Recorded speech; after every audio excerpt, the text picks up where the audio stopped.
Tu t'es arrêté au bon moment, parce que ce qui se révèle aujourd'hui n'est pas un simple message de plus, c'est une porte qui touche ton heure intérieure. Le titre te parle d'une ouverture qui ne se voit pas d'abord avec les yeux, mais avec le poids qui quitte la poitrine quand la vérité arrive. Tu as peut-être senti depuis quelque temps que quelque chose en toi changeait sans bruit, comme si une serrure ancienne cherchait enfin sa clé. Reste ici parce que je vais nommer ce que ton cœur pressent déjà, montrer pourquoi certaines résistances se sont levées autour de toi et te conduire jusqu'au point où la porte cesse d'être une image et devient une reconnaissance. Cette heure ne se présente pas toujours avec du vacarme, elle arrive souvent avec un silence inhabituel, et c'est justement ce silence qui parle de toi. Tu as porté ces derniers jours comme on porte un sac trop lourd sans le montrer à personne, en gardant le visage calme alors que les épaules se tendaient à l'intérieur. Il y a eu des matins où tu t'es levé avec la sensation que la chambre était la même, mais que ton souffle ne voulait plus habiter la même atmosphère. Peut-être as-tu regardé ton téléphone au bord du lit et attendu un signe, puis reposé l'appareil avec cette fatigue discrète qui n'explique rien à personne. Dans la cuisine, au travail, dans la voiture ou près de l'évier, tu as remarqué que certaines conversations te laissaient vide, alors qu'avant elles ne te touchaient pas autant. Ce n'est pas de la fragilité inutile, c'est une sensibilité qui s'est mise à discerner. Quand le ciel intérieur bouge, le corps le sait avant les mots, et ce corps-là n'invente pas son trouble. Ce qui se passe avec toi n'est pas un hasard dispersé dans les journées, c'est un signal, et même si tout n'est pas encore clair, il y a déjà assez de lumière pour comprendre que tu n'es pas en train d'être oublié. D'ici la fin, tu reconnaîtras les signes qui se sont répétés autour de toi sans faire de bruit. Tu verras aussi le schéma exact qui a retardé ce que tu essayais de saisir à main nue. Tu comprendras pourquoi certains délais t'ont protégé au lieu de te punir. Et tu recevras une parole simple, mais ferme, qui ne te flattera pas et ne te mentira pas. Elle va te ramener à une vérité que tu as frôlée plusieurs fois sans l'attraper complètement. Ce n'est pas un discours.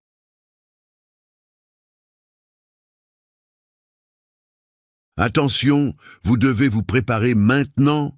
J'ai séparé un matériel pour ceux qui sentent que Dieu parle, mais ne savent pas quand, ni quoi, et vivent dans la peur de manquer le bon moment. Le calendrier secret des élus va vous donner cette clarté. Ce sont 7 secrets du calendrier du ciel, les marques temporelles que Dieu laisse dans la vie de tout élu, pour que vous reconnaissiez les signes, identifiez la saison dans laquelle vous vous trouvez, et voyez la date que Dieu a réservée pour vous avant qu'elle ne passe. Cessez d'appeler coïncidence ce qui est un signe de Dieu. Cessez de vivre selon l'horloge du monde, pendant que le ciel parle dans un autre temps. Cessez d'attendre sans savoir ce que vous attendez. Votre saison est en train de passer, et un élu qui ne reconnaît pas les temps de Dieu arrive non préparé précisément le jour du tournant. Plus de 10 000 élus ont déjà lu les signes et ont eu la conviction qu'ils cherchèrent depuis des années. Ils étaient comme vous, ils sentaient que Dieu avait quelque chose de prévu, mais ne savaient pas lire les signes. Ils vivaient dans l'attente silencieuse, et ils ont découvert que le jour était déjà dans le calendrier. Il suffisait de le reconnaître. L'offre est ouverte seulement ce mois-ci. Accédez au lien dans le commentaire épinglé maintenant, avant qu'une autre saison de votre faveur ne passe sans que vous vous en rendiez compte. Pour te distraire, c'est une clé pour te rendre ce qui t'a été préparé. Il y a des scènes ordinaires où cette porte commence déjà à se laisser deviner.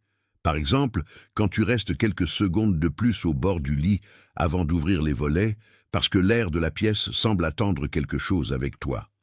Ou quand tu passes devant une pièce trop silencieuse et que ton pas ralentit sans raison apparente. Peut-être qu'au moment de préparer le café, tu as senti qu'une ancienne agitation ne te convenait plus, comme si ton âme refusait la vitesse d'avant. Ce genre d'instant ne paraît pas spectaculaire, mais il est chargé. La porte se présente souvent dans l'ordinaire, là où personne n'applaudit.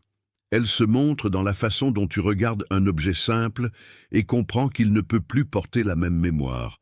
Ce changement n'est pas une perte, c'est une clarification. Tu n'es pas devenu trop sensible par faiblesse. Tu es devenu plus sensible parce que tu portes une responsabilité que d'autres ne voient pas encore. Il y a des personnes qui traversent la vie en laissant tout glisser sur elles, mais toi, tu captes les tensions, les retards, les faux accords et même les silences qui mentent. Cela n'a pas été confortable, parce que discerner avant de comprendre fatigue le cœur. Pourtant, cette fatigue n'est pas stérile. Elle te met à part, non pas pour te rendre supérieur, mais pour te rendre précis. Quand tu sens que quelque chose ne s'ajuste plus, ce n'est pas de l'excès d'analyse.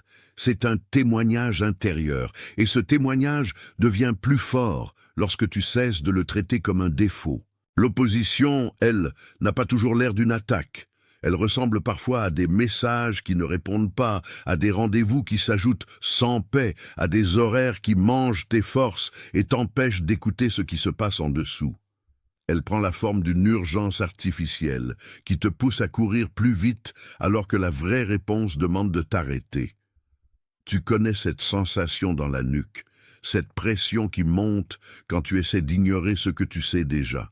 Tu dis peut-être en toi « je ne peux pas continuer comme ça », puis tu avances quand même par habitude. Cette habitude n'est pas neutre, elle veut couvrir le message, mais ce qui est né dans ton discernement ne se laissera pas étouffer si facilement. La porte n'a pas peur du bruit, elle attend simplement le bon geste. Un récit ancien traverse souvent ce genre de moment, comme lorsque quelqu'un a dû traverser une saison de préparation avant d'entrer dans ce qui lui était promis. Ce n'est pas une comparaison lointaine, c'est une résonance. Comme Joseph au milieu de ce qui semblait ralentir sa vie, tu découvres que certaines pièces fermées n'étaient pas des fins, mais des couloirs de formation. Et comme lui, tu as peut-être regardé des portes apparemment fermées en te demandant si elles te contredisaient. Elles ne te contredisaient pas. Elle te façonnait.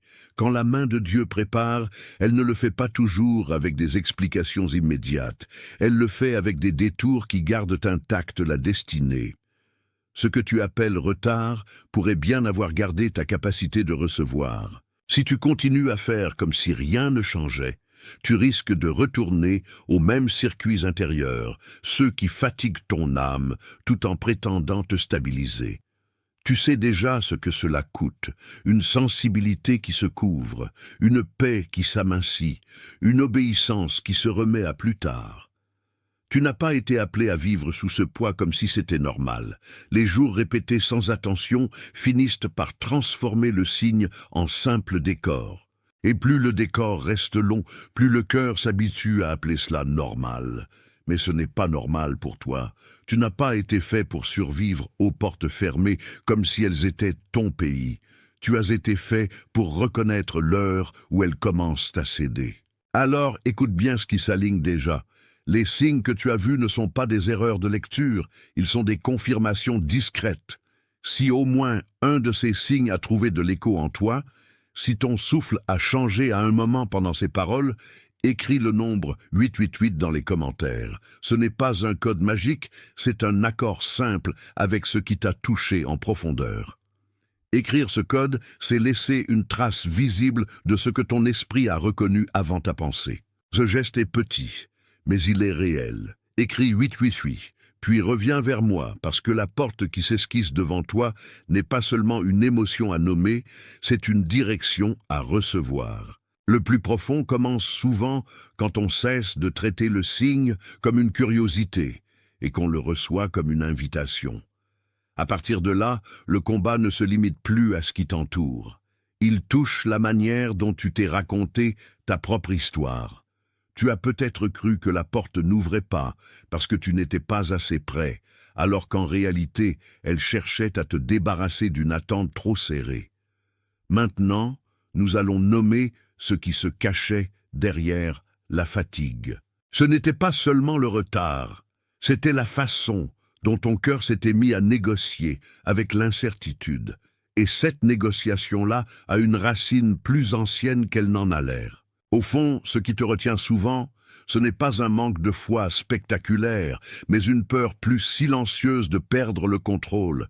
Tu as appris à prévoir, à retenir, à surveiller, parce que cela te donnait l'impression de rester en sécurité. Pourtant, Ce contrôle t'épuise plus qu'il ne te protège. Il t'oblige à porter des poids qui n'ont jamais été à ta taille. Tu peux être assis à table avec des gens, répondre aux messages, accomplir ce qu'il faut et sentir malgré tout que ton âme reste en position de défense. Ce n'est pas une faute morale, c'est une habitude de survie qui a duré trop longtemps. Mais ce qui t'est montré maintenant n'a pas besoin de cette armure. La porte s'ouvre mieux quand tes mains cessent de tout serrer. Ton esprit, ton corps et ton intériorité ne racontent pas toujours la même chose au même moment. Et c'est là que naît souvent la confusion. Tu ressens une tension dans la poitrine, puis tu cherches une explication rationnelle, puis tu appelles cela simplement de la fatigue.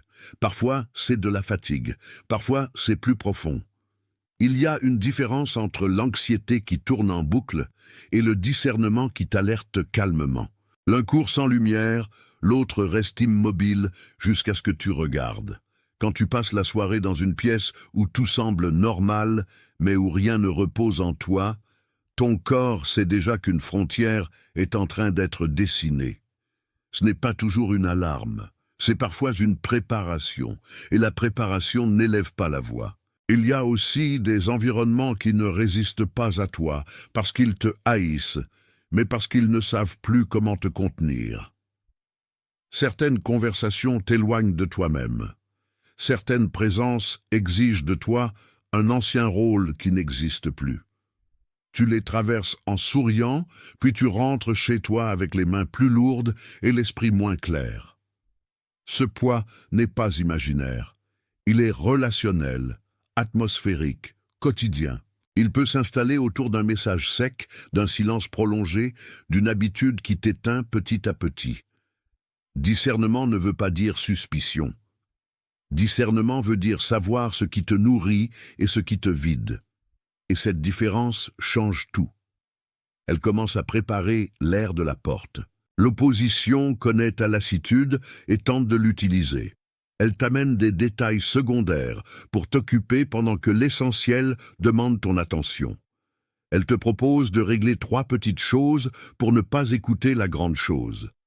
Elle remplit ton calendrier, tes écrans et tes pensées avec une urgence qui paraît utile, mais qui ne fait que repousser l'instant où tu dois te tenir debout.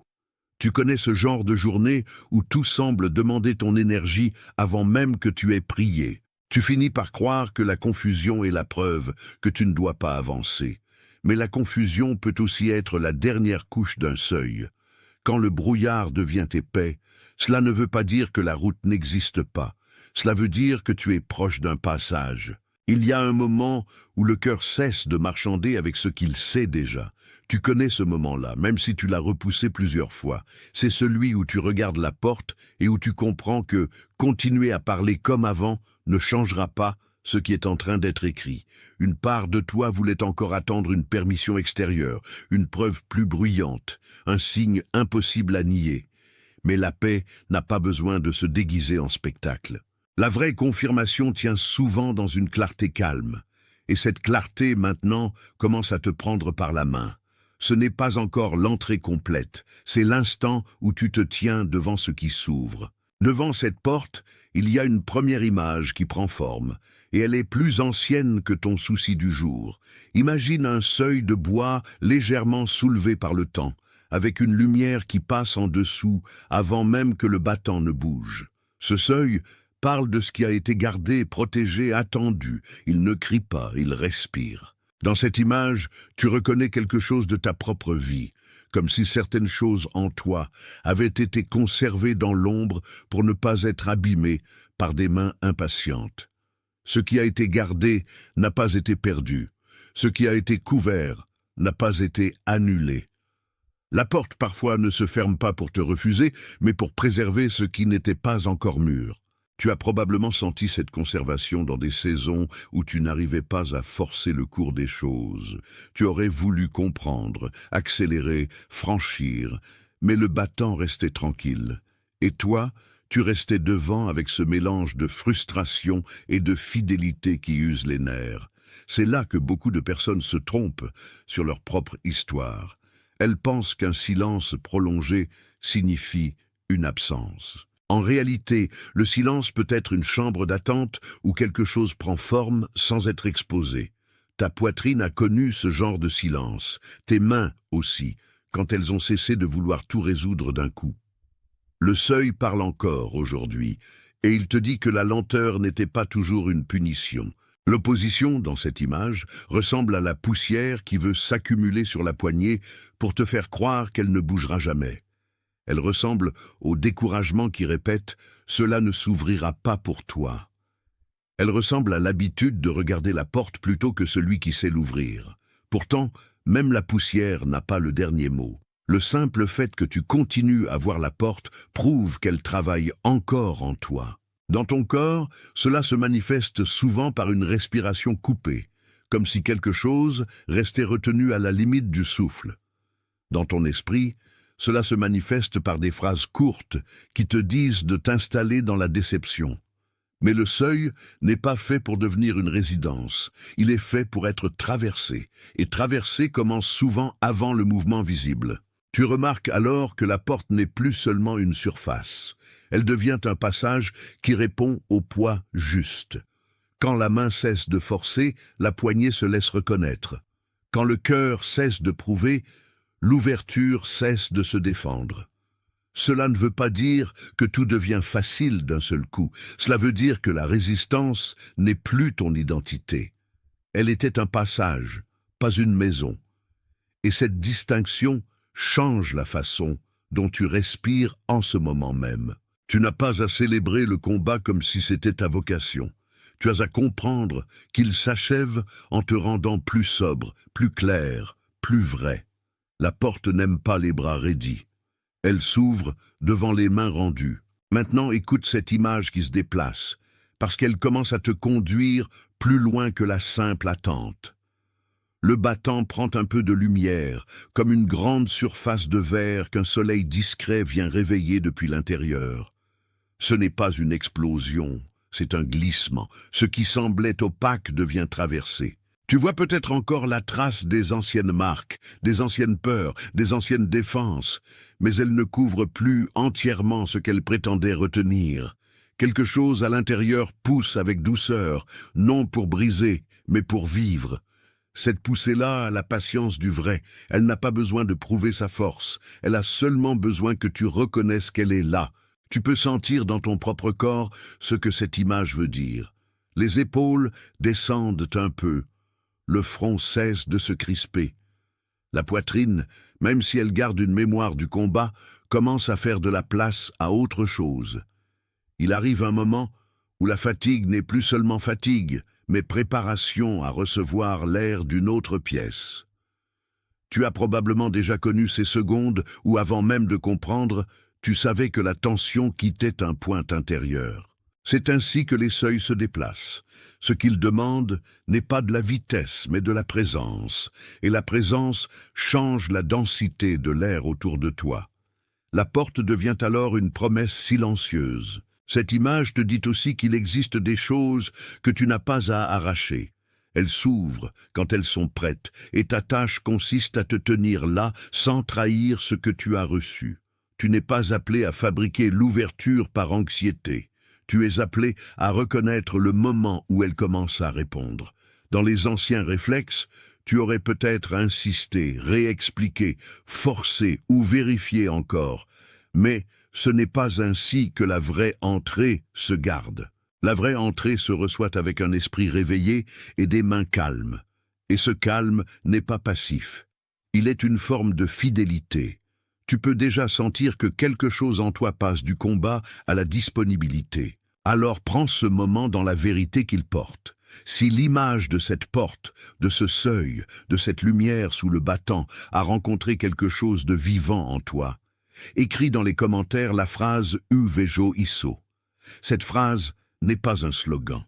C'est une manière de reconnaître que la vision s'est posée là où elle devait se poser. Écrire ces mots, c'est laisser la reconnaissance devenir stable au lieu de flotter seulement dans l'émotion.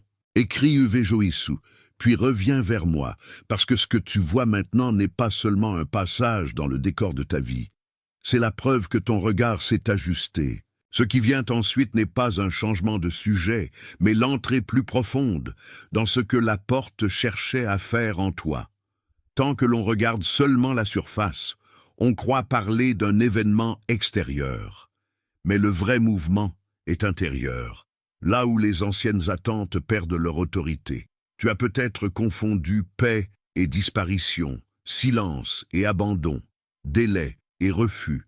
Pourtant la porte t'apprend autre chose. Elle t'apprend que certaines absences apparentes sont en réalité des protections. Et elle t'apprend aussi que l'âme ne grandit pas toujours au rythme du confort. Ce qui t'a retenu t'a aussi formé. Le problème n'était pas que tu voyais trop peu. Le problème était que tu voulais parfois la sécurité de l'ancien rôle. Tu connaissais les contours de ce personnage, ses réactions, ses habitudes, sa manière de tout expliquer. Abandonner ce rôle donne une sensation étrange dans le ventre, comme si le sol devenait moins prévisible. Mais ce tremblement n'est pas une perte de toi. C'est le signe que quelque chose d'authentique demande à naître. Tu n'es pas en train d'être effacé. Tu es en train d'être dégagé. Et dégager, ici, veut dire enlever ce qui empêchait la porte de devenir passage. La vraie peur n'était pas l'extérieur. C'était le vide laissé par ce que tu ne pouvais plus porter. Ce vide, pourtant, n'est pas vide comme le craignaient tes pensées. Il ressemble à une pièce qu'on a enfin aérée après des mois de lourdeur. Tu entres et tu comprends que l'air lui-même est différent. Ton corps le reconnaît avant ton jugement. Les mains cessent de s'agripper aux vieux récits. Les mâchoires se desserrent. Une gêne ancienne, presque collée à la peau, commence à se décoller. Cette sensation est un acte de grâce en train d'être reçu. Elle peut sembler modeste, mais elle touche le point où l'ancienne version de toi perd sa voix. Et quand cette voix se tait, le passage devient plus clair. Il y a aussi une vérité plus douce et plus exigeante. Tu n'as pas besoin d'aimer la transition pour lui obéir. Beaucoup de personnes attendent d'aimer le changement avant de le recevoir. Mais la maturité spirituelle commence souvent là où le cœur accepte d'avancer avant de tout comprendre. Dans le seuil, tu apprends à ne pas confondre familiarité et vérité. Ce qui t'était familier n'était pas forcément ce qui te faisait vivre. Ce qui te semblait inconfortable n'était pas forcément ce qui te blessait. Parfois, cela te réveillait. Et réveiller n'est pas toujours doux au premier contact. C'est pourquoi la porte demande de la patience et non de la panique. Regarde encore l'image, parce qu'elle te montre le dernier mouvement avant l'entrée. La lumière sous le battant devient une ligne plus nette, puis une ouverture plus large, comme si le seuil avait décidé de laisser passer ce qu'il attendait depuis longtemps. Il ne s'agit pas d'un miracle tapageur. Il s'agit d'une permission qui s'aligne avec la fidélité. La porte commence à répondre à ce qui a été gardé juste. Et ce qui a été gardé juste ne se perd pas dans l'attente. Il mûrit. Ce mot est important pour toi parce qu'il te rend la dignité de l'intervalle. L'intervalle n'était pas une faute, il était un lieu de formation. Tu as peut-être déjà noté que certains appels reviennent précisément quand tu es tenté de te retirer. C'est ainsi que la vie spirituelle vérifie ta place. Non pour te piéger, mais pour rendre visible ce qui te fait encore hésiter. Cette hésitation, tu la sens souvent dans les doigts quand tu dois répondre, dans le souffle quand tu dois parler, dans le regard quand tu dois accepter de ne plus mentir sur ta saison. C'est là que la porte devient personnelle. Elle t'invite à te montrer sans masque devant ce qui t'attend. Ce n'est pas une exposition agressive. C'est une honnêteté tranquille, et l'honnêteté tranquille ouvre plus que la performance. Elle prépare l'âme à entrer sans se défendre. Cette porte n'est pas seulement un seuil que tu observes, elle est un appel à habiter la vérité sans la réduire. Lorsque tu regardes ce qu'elle devient, tu vois aussi ce que tu cesses de tolérer. Tu cesses de tolérer la demi-paix, la demi-disponibilité, la demi-obéissance. Tu cesses de croire que tu peux vivre à moitié attentif et attendre un résultat entier.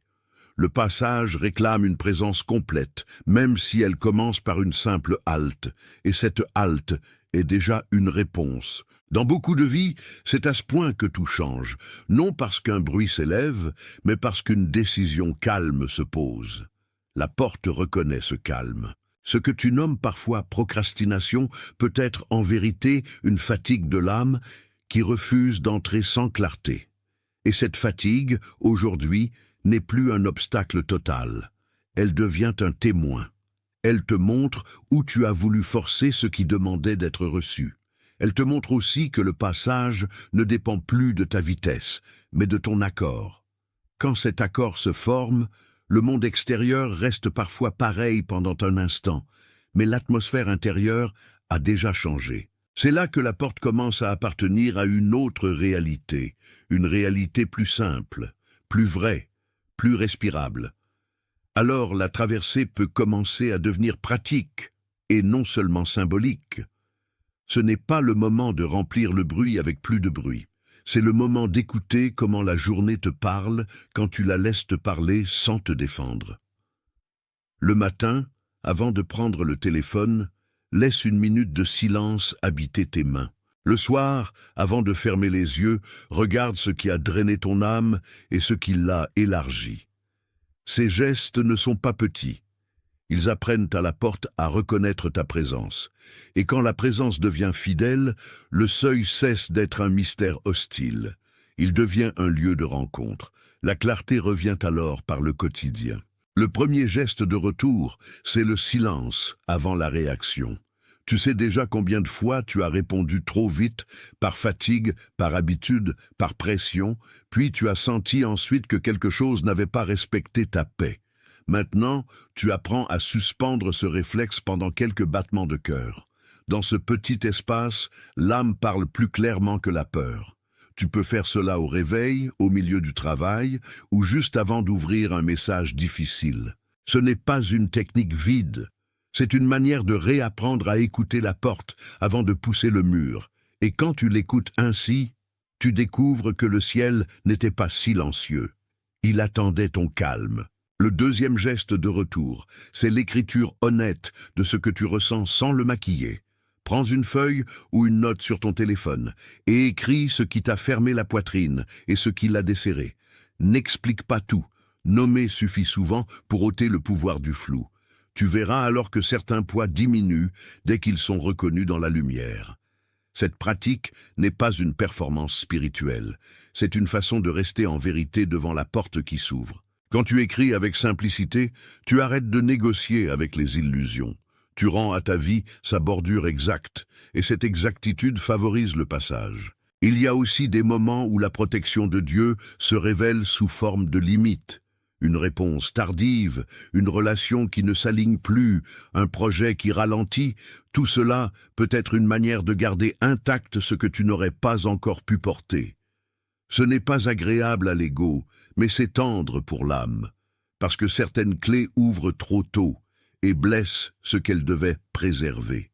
Tu commences à comprendre que le refus apparent n'était pas toujours un non définitif. Il pouvait être un gardien, et quand la limite est un gardien, la frustration devient un lieu de lecture. Tu lis alors ce que le temps essayait de t'apprendre. Ce que tu choisis maintenant compte davantage que ce que tu as compris hier. Tu n'as plus besoin de courir derrière des preuves qui t'épuisent. Tu peux choisir une obéissance plus petite, mais plus vraie. Répondre avec paix plutôt qu'avec pression. Dire non à ce qui vide. Dire oui à ce qui élargit la respiration. La porte honore ce genre de décision parce qu'elle reconnaît la maturité du geste. Ce n'est pas une décision bruyante. C'est une fidélité discrète qui garde ton centre intact. Et quand ton centre demeure intact, la maison intérieure se remet à tenir. Si cette manière de recevoir a confirmé ce... Attention, vous devez vous préparer maintenant.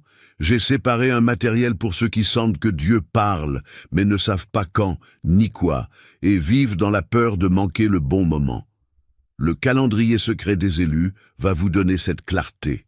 Ce sont 7 secrets du calendrier du ciel, les marques temporelles que Dieu laisse dans la vie de tout élu, pour que vous reconnaissiez les signes, identifiez la saison dans laquelle vous vous trouvez, et voyez la date que Dieu a réservée pour vous avant qu'elle ne passe.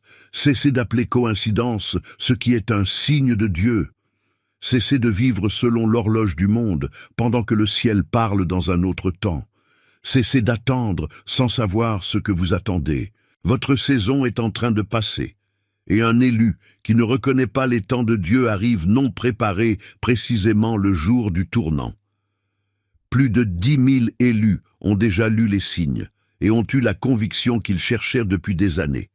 Ils étaient comme vous. Ils sentaient que Dieu avait quelque chose de prévu, mais ne savaient pas lire les signes. Ils vivaient dans l'attente silencieuse, et ils ont découvert que le jour était déjà dans le calendrier. Il suffisait de le reconnaître. L'offre est ouverte seulement ce mois-ci. Accédez au lien dans le commentaire épinglé maintenant, avant qu'une autre saison de votre faveur ne passe sans que vous vous en rendiez compte.